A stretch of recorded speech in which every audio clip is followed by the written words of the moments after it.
Hi guys, കാലത്ത് കഴിക്കാൻ നമുക്ക് സേമിയ കിച്ചടിയായിട്ട് ഉണ്ടാക്കുന്നത്. സേമിയ നമ്മൾ ഉപ്പിട്ട് വേവിച്ചെടുത്തിട്ടുണ്ട് ആദ്യം തന്നെ. ഇനി നമുക്ക് ഇതിലേക്ക് ചട്ടി വെച്ചിട്ടുണ്ട്, എണ്ണ ഒഴിച്ച് കൊടുത്തിട്ടുണ്ട്. എണ്ണ കാഞ്ഞ് വന്നിട്ടുണ്ട്. കടുകിട്ട് കൊടുക്കുക കുറച്ച്.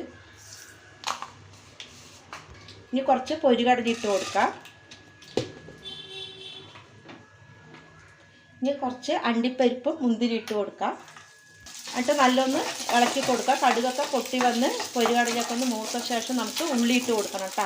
വലിയ ഉള്ളിയാണ്, ഒരു അരത്തുണ്ട് വലിയ ഉള്ളി അരിഞ്ഞതാണ് ഇട്ട് കൊടുക്കണം. പിന്നെ ക്യാരറ്റ്, ഒരു ചെറിയൊരു അരത്തുണ്ട് ക്യാരറ്റ് എടുത്തിട്ടുണ്ട്. 2-3 പച്ചമുളക്, ഒരു തുണ്ട് ഇഞ്ചി, പിന്നെ തക്കാളി എടുത്തിട്ടുണ്ട്, ഒരു അരത്തുണ്ട്. പിന്നെ ഏലക്ക, ഗ്രാമ്പ് എടുത്തിട്ടുണ്ട് കേട്ടോ, അത് ഇട്ട് കൊടുക്കുക. ഇത് നല്ലൊന്ന് ഇളക്കി കൊടുക്കുക.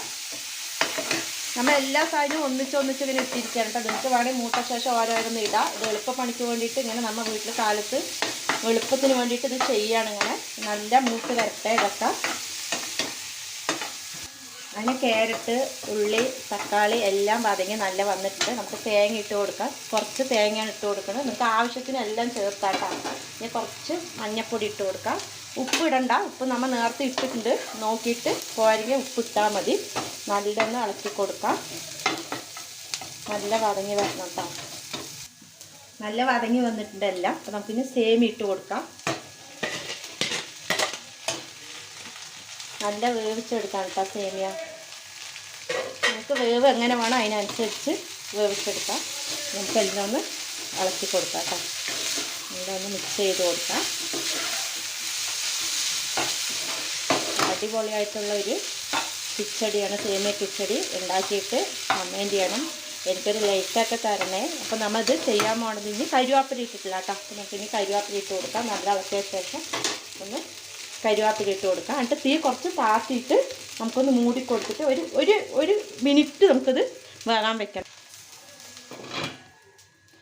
1 മിനിറ്റൊക്കെ ആയിക്കഴിഞ്ഞു. അപ്പോൾ നമുക്ക് ഉപ്മാവൊന്ന് നോക്കാം കേട്ടോ. നിങ്ങൾക്ക് ആവശ്യമുണ്ടെങ്കിൽ 1 മിനിറ്റ് കുക്ക് ചെയ്താൽ മതി, അല്ലെങ്കിൽ വേണ്ട. നമ്മൾ ടേസ്റ്റ് നോക്കാൻ പോവാണ്. അല്ല, ആവി കിട്ടാൻ വേണ്ടിയിട്ടാണ് കേട്ടോ, ഒന്ന് ചൂടാവാൻ വേണ്ടിയിട്ടാണ് നമ്മൾ ആവിയിൽ വെച്ചത്. ടേസ്റ്റ് ചെയ്ത് നോക്കാം. ചൂടിട്ടാ, നല്ല ചൂട്. നന്നായിട്ട് ഉണ്ടാക്കി നോക്കിയിട്ട് ലൈക്ക് ചെയ്യണേ. വീഡിയോ ഇഷ്ടമായ